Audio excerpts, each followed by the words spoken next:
Hei, me oleme 5 neljandikku. Mina olen Loore, see siin minu kõrval on Pauliine, meie taga ilusasti Erik ja Gregor ja siis meie trummar Mihkel. Ja, oleme siis Kamp Noori, mängime oma loomingut teile täna ja kohtume laval.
No nii, terekest taas. Me oleme siis siin uue pundiga 5 neljandikku ning nagu ka mainitud, siis me saime kokku siis läbi muusikakooli, aga peamine põhjus, miks meil just selline punt on see, kuna eelmise aasta suve lõpus me saime ühe väikse esinemispakkumise, aga siis me olime alles 4 neljandikku.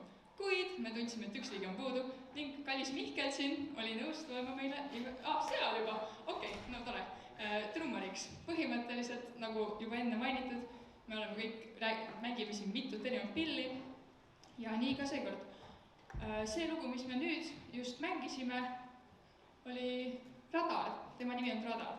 Nüüd tuleb minu oma looming, mis valmis umbes niimoodi 6 aega tagasi alles. Ja selle nimeks on, mis selle nimi oli? Me just mõtlesime umbes nagu 10 minutit tagasi sellele pealkirja. What love feels like, vot, nii. Aga enne veel, kui me jõuame uue laulu juurde, meil on siin sünnipäeva lapslaval Gregor.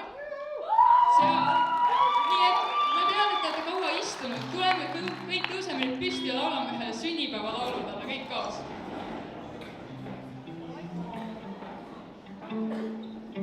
Jaa. Õnne sulle.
me.